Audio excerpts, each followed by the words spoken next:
Okay, so last time we talked about how cameras worked, and we discussed a little bit about the camera options that we have here in Stillwell. I'm in Stillwell 259. This is where you come here to check these cameras out, and we have several different camera options. But I'm recording this because I don't have a lot of faith that we're not going to get snowed in or get snowed out again on Monday, and we may end up missing class again, and I don't want to do that, so let's kind of do this on video, and I'll post this on YouTube. So let's talk about, we talked about how cameras work. Remember, how does a camera work? It's got a lot of switches that looks pretty intimidating. All of them do, but they all work the same way, and they're pretty simplistic, really. Light is focused by a lens. The lens focuses light through an aperture. The shutter allows a certain amount of light in, or a certain time amount of light in, to a digital sensor, which records the light and processes it into pixels. That's the fundamental aspect of it. For video, it's a little bit different because it happens over and over and over in rapid succession, and it does multiple times per second. So picking up where we left off, we talked a little bit about digital sensors. The cameras that we use in this class, all of them have CMOS sensors. And, as we kind of joked about before, I heard some giggling when I said it, size matters. The bigger your sensor are, the bigger your sensor is, the better your image quality. Bigger sensors do better with low light, they reduce the image noise, they have improved dynamic range. So what is dynamic range? Dynamic range is the range of the lightest tones to the darkest tones within an image. Common sensor sizes are medium format, which are about, I think they're 53 by 40 millimeters, and they're very expensive. Then we have full frame. In a full frame, the sensor is kind of the size of what would be a 35 millimeter negative. These cameras, the Canon T7i sensor, is an APS-C, and it's 22 millimeters, and it's a really popular size of prosumer sensors. We have basic 4 camera options for this class. We have the Panasonic AG350. It's a, sometimes we call it an MMJ camera, it's a prosumer camera, and it is a Panasonic. Similarly, we have a Sony. We have a couple of different versions of Sonys. This is one of them. They both are very, the two that we can use in this class are both very similar, and they're set up the same. This is the PXW180. We also have the Canon T7i, which is an DSLR format, which means single lens reflex. Cameras are set up with lenses. Single lens reflex means it comes up through here, and you look at the whole. You can look that up if you want to know what the single lens reflex means, but it means this style camera. And we have my cell phone. And all of these cameras are available to check out, and most of them are here in Stillwell 259. Obviously, not my phone, but you can use your own phone. We do have a lot of different gimbal type things, different racks to set your phone in, different accessories to use with your phone, including mics. So don't be afraid to check those out. Come and check them out, and then check them out and take them with you. So here's the grand question. This is the big one. Out of all of these, we have all these options. Which one's the best? First, let's compare the sensors. My phone has the smallest sensor. It's pretty weak in low light, and it has a fairly small dynamic range. The Canon T7i has an APS-C sensor. The Panasonic AG350 has an APS-C sensor. So these have very similar sensors. The Sony, however, it has a specialized sensor. It breaks the light into RGB colors for a very strong, improved dynamic range and low light potential. Round one, in terms of sensor, goes to the Sony. because it has a different sensor, and it's a pretty good sensor. So round two, resolution and aspect ratio. All right, wait, what is that? What is that? Remember, pixels wide divided by pixels tall is your image aspect ratio. The monitors behind us, that's what we're talking about. It is the amount of pixels that runs along the top and along the side of our screens or our image, and that gives us our aspect ratio, often represented as a ratio. And common ratios are 4:3, which is standard definition. It's like your grandma's square TV that she watches Wheel of Fortune on. Then we have a 16:9, which is high definition TV. And most computer monitors, most of your smart TVs, most of the stuff you have now, 16:9 has kind of become the standard. There's also 1.85:1, which is when you go to the movies and you go watch Sinners or whatever movie you go to watch, it's typically 1.85:1. There's also widescreen anamorphic, which is 2.39:1, and that's very widescreen. But think of aspect ratio as the shape of your screen, whereas the resolution is the detail containing in the image, specifically refers to the pixels, the number of pixels in the image. And common resolutions are 4K, which is 3840 by 2160, Full HD, which is 1920 by 1080, HD, which is 1280 by 720, and standard definition 720 by 480. That's your grandma's old square TV. Now you notice, I'm sure you've heard the terms 720, 1080, and 4K. That is because 1080 means it has 1080 pixels vertically on the screen. Standard def has 720 pixels vertically. HD has 2160, or I'm sorry, 4K has 2160.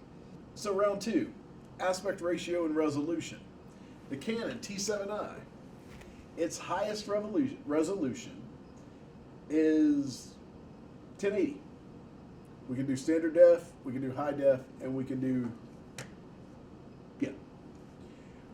true high def. We can go up to 1080. The Sony, its highest resolution is also 1080. My iPhone,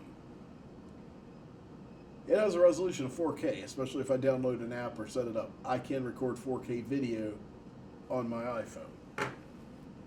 The Panasonic records 720, 1080, and 4K. So now when we talk about frame rate, your frame rate is how many frames per second in your video.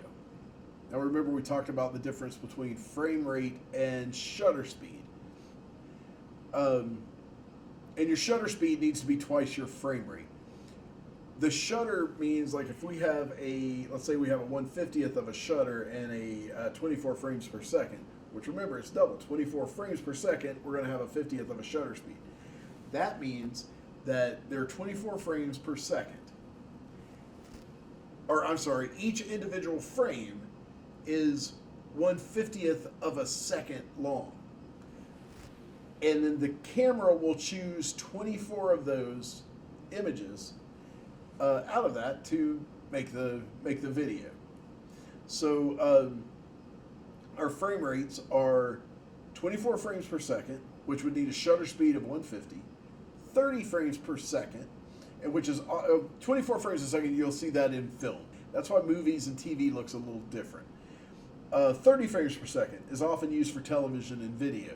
If you watch, say, the NFL Super Bowl's next weekend, that will be 30 frames a second. Most broadcast is always 30 frames a second. Sometimes 60 frames a second is used, at which point you'll need a shutter speed of 120. But it's a popular shutter speed, but it's better when trying to capture fast motion. But your shutter speed needs to be 120. And if you're shooting on your phone, get an app. The Blackmagic app is awesome for it, which you can go in and change your frame rate with the Blackmagic app. So which one's better in terms of frame rate? The Canon T7i will do 60 frames a second. So the Sony, it will do 60 frames per second. The Panasonic will do 60 frames a second at 4K, but it'll do 120 frames per second at 1080, which means we can do a much higher shutter speed. The iPhone, in slow-mo mode, will do 240 frames a second, but it'll also do 60 frames a second in 4K. So the winner, phone. It's a little more versatile. Now lenses. This is there are two types of lenses. There are zoom lenses and there are prime lenses. Zoom lenses, if you notice on the camera, when you put your hand in, there's a little thing for your fingers to move in. You push it into zoom, you pull it out. You can also do it on the lens itself. But you zoom in, zoom out, and it means the camera the lens on the camera can go from a wide shot, and then I can zoom into a very tight shot. A fixed lens doesn't work that way. It's you got what you got. It doesn't zoom. It doesn't widen out. You have to move the camera to get the shot you want, as opposed to move the lens. So the zoom length is measured in millimeters, and the bigger the number, the farther you can zoom in. 18 millimeters would be very, very wide, whereas 300 millimeters would be very, very close. So the Sony has a 26 millimeter to a 650 millimeter, so it will zoom in 25 times. The Panasonic, it goes from 24 millimeters to 490 millimeters, which means it will zoom in 20 times. An iPhone has 26 millimeters to 13 millimeters, and the Canon T7i, this particular lens is an 18 to 55, but it is not a fair comparison. The Canon has interchangeable lenses. I can take this lens off, I can grab a lens out of the cabinet that's much bigger, and I can put another lens on.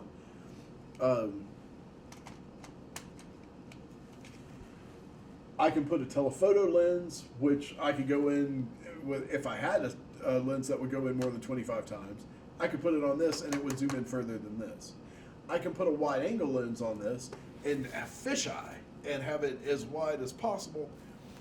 You can also do specialty lenses like macro and micro lenses, to where I could get very close up images off of something. So the Canon wins because of the lens, because of the interchangeable aspect of the lens, that I can get multiple lenses for whatever I want it for. Whereas, be careful when you take them off. They're a little difficult to put them back on. I'm used to using more of Nikon, and then it turns the other way. But other than the interchangeable lenses, I prefer this one that zooms in a little closer. It goes in 25, where this one goes into 20. Of the non-interchangeable lenses, this one goes in further. However, this one goes a little bit wider, so it's a trade-off.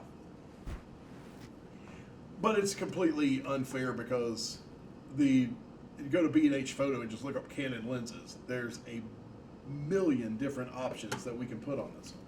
A video codec is kind of that. It's a software process that compresses and decompresses digital video.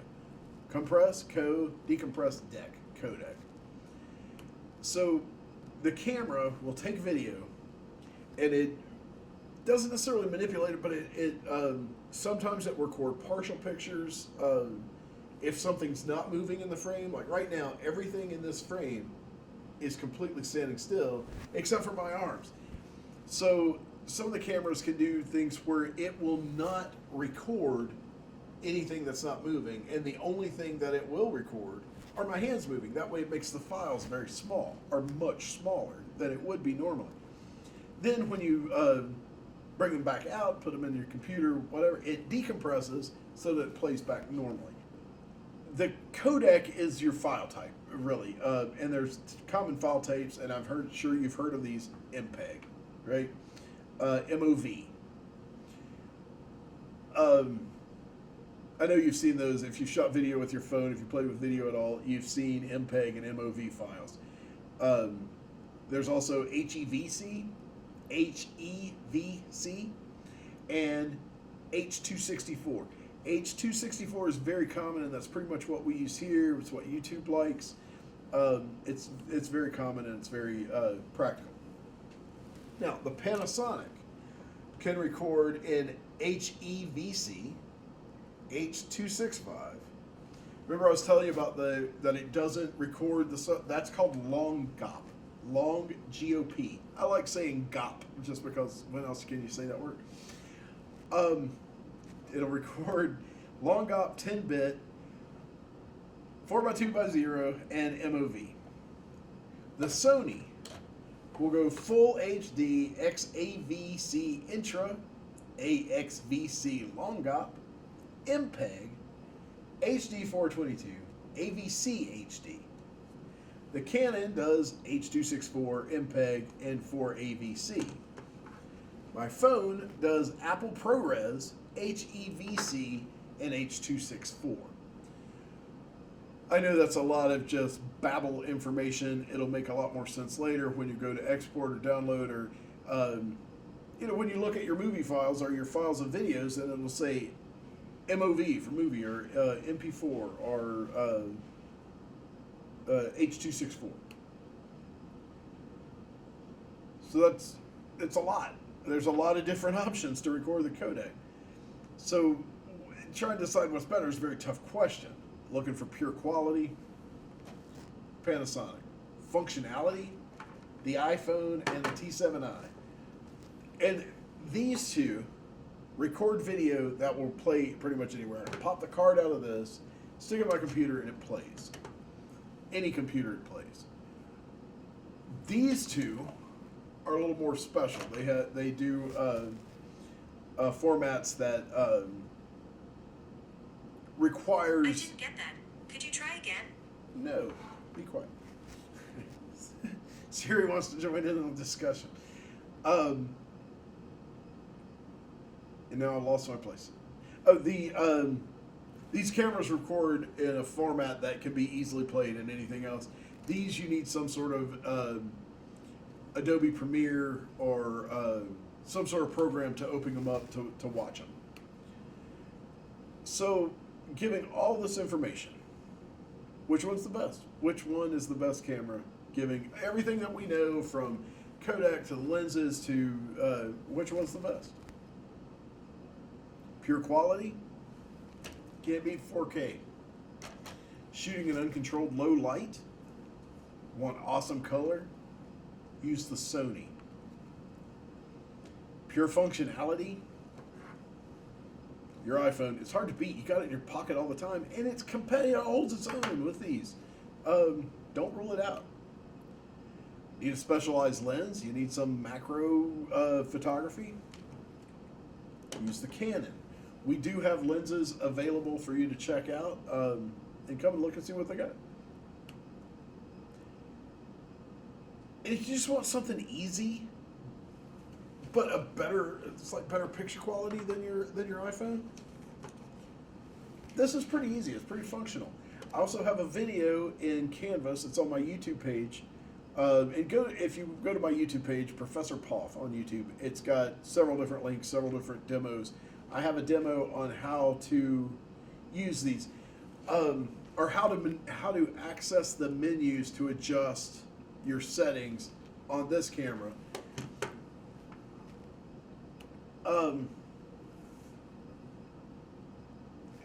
Now, see, basically, each camera, you can't say one's better or worse than the other, because it all depends on what you're using it for. And we say this a lot, but it all depends on your situation. These are tools in your toolbox. I like to call them toys. They're toys in my toy box. And you, as the creator, determine which one's the best for you. If I'm going to go shoot video in the Great Smoky Mountains National Park for elk, I'm going to take this camera because it's 4K. I would love to take this because of the color, but this does 4K.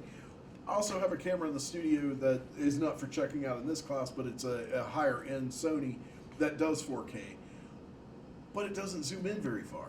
So I usually take this one to get in, especially if I'm shooting wildlife or elk, such as elk. I don't want to get too close to elk. They got big antlers. They're big and scary.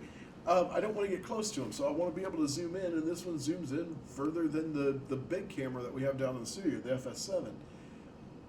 So I'll take both of them, but I'll end up using this one probably more just because it zooms in further. I love the color of this one. If I'm shooting something in low light, I'm grabbing this camera. That's the 4K eats a lot of space. That's the downside of it. Unless you're specifically needing 4K, I would shoot in 1080. It just eats too much. It eats too much hard drive. And that's pretty much it for the cameras. It all depends on what you need, what your situation is, and what you want. But none of these are really any better than the others. My biggest drawback personally for this is I've got to go into a menu while I'm shooting, push these little buttons and pull up a menu and find what I want to do to change something. These cameras, I know they're intimidating because they're big and they've got a lot of buttons, but that's the point. Everything that I've got to dig around in the menu to find here, if I want to adjust my frame rate, if I want to adjust my sensitivity of my sensor, if I want to change my shutter speed, my aperture, all of that is either via, I can do that with rings or these buttons here. So while I'm shooting, I can access the buttons while I'm shooting. This, it's really difficult. In the middle of the shoot, I'm trying to, I've got to go in here and try to adjust stuff as it's happening. You can set all these to auto. I don't like auto because I want to tell the camera what to do. I don't want the camera telling me what to do.